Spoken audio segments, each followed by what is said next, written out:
सतनाम श्री वाहिगुरु साहिब जीओ।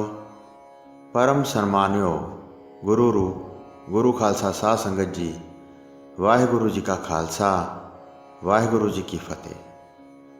चल रहे लड़ीवार प्रसंग धन धन श्री गुरु तेग बहादुर साहिब जी महाराज जी के अध्याय 27वें विच अज आपां गुरु जी का श्री अनंदपुर वसाउण वाली थां ते आउण दा प्रसंग सरवण करांगे। आओ बड़े प्रेम नाल यह प्रसंग सरवण करिए।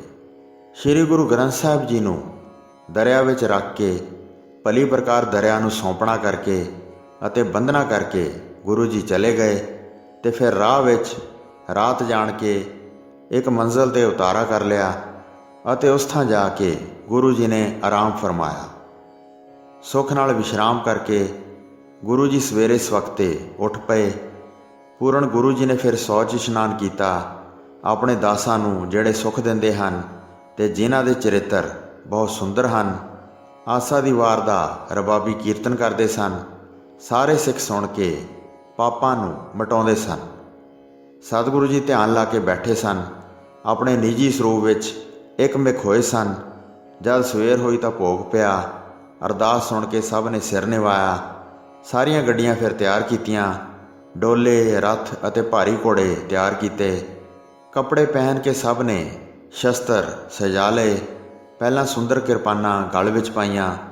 तिखी धार वालियां तलवारां नूं सोने दीयां मुट्ठां लगियां होईयां सन।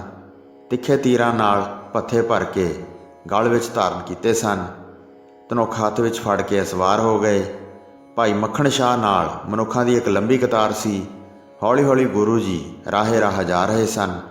डेरा करके रात बतीत करके आए सन।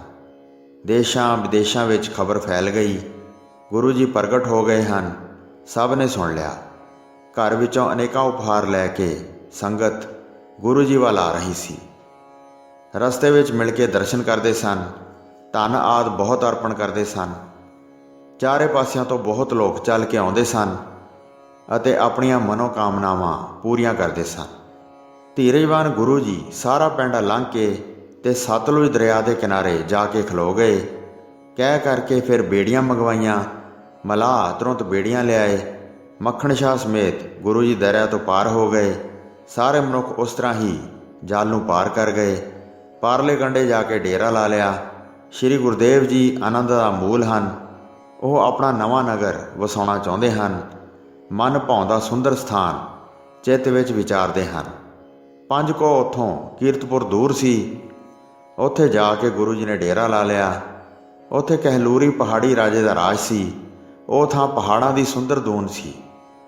ਇੱਥੇ सतलुज दरिया दा प्रवाह चलदा सी। सदा ही अथाह डूंगा निर्मल जल वगदा सी। समुंदर ਵੱਲ जाण वाली ਇਹ बड़ी वड्डी नदी सी। ਉੱਥੇ ਬੈਠਿਆਂ जल ते दृष्टि पैंदी सी।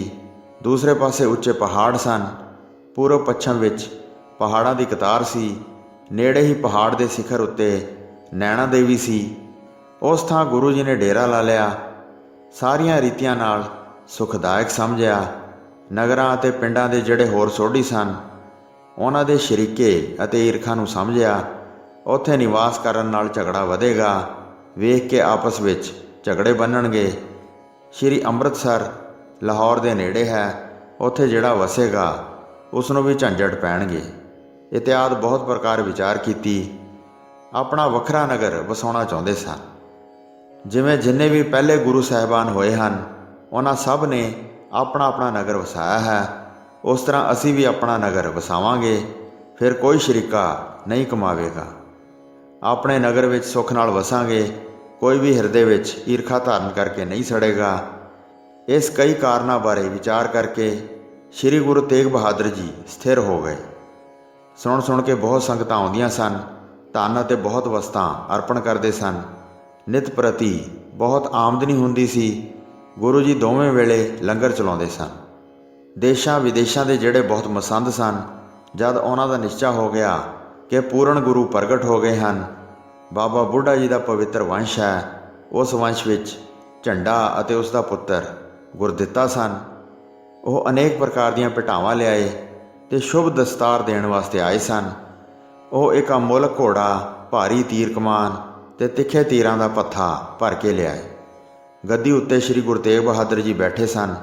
ਉਹ ਬਹੁਤ ਆਦਰ ਕਰਨ ਵਾਸਤੇ ਗੁਰੂ ਜੀ ਦੇ ਪਾਸ ਪਹੁੰਚੇ, ਸਾਰੇ ਉਪਹਾਰ ਭੇਟ ਕਰ ਦਿੱਤੇ ਤੇ ਸੂਖਮ ਦਸਤਾਰ ਨਮਸਕਾਰ ਕਰਕੇ ਅੱਗੇ ਧਰ ਦਿੱਤੀ।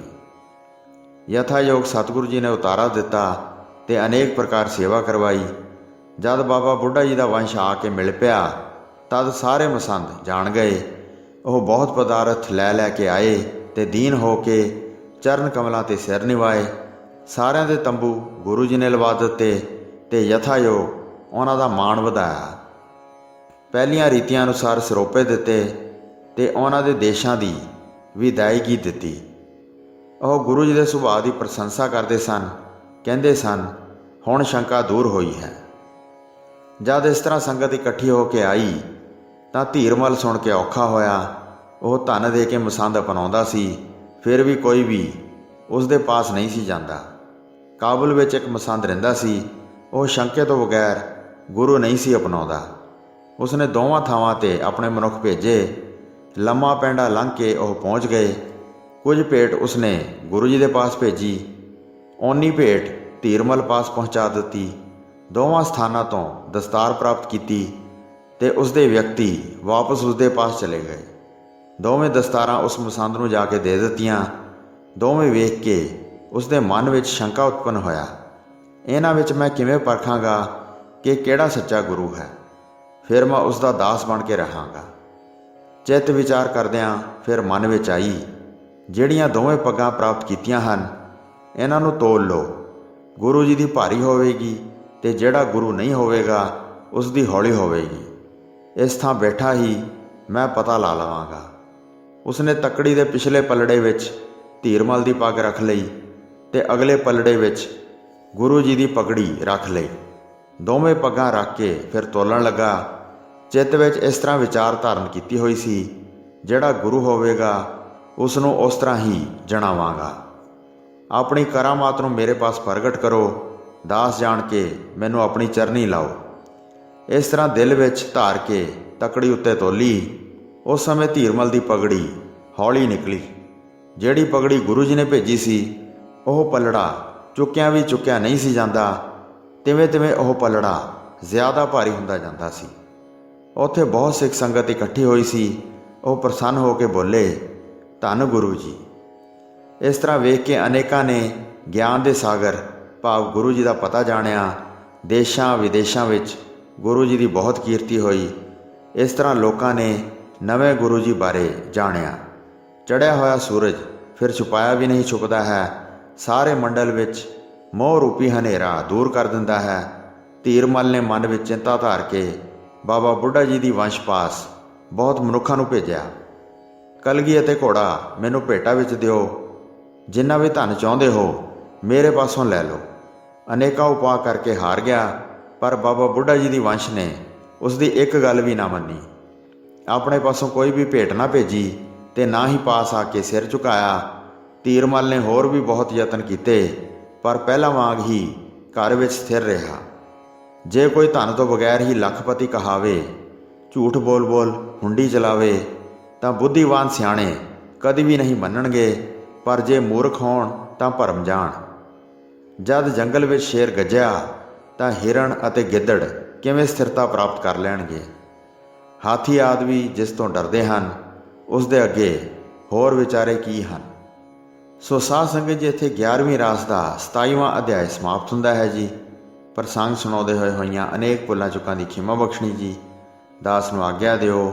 ਵਾਹਿਗੁਰੂ ਜੀ ਕਾ ਖਾਲਸਾ, ਵਾਹਿਗੁਰੂ ਜੀ ਕੀ ਫਤਿਹ।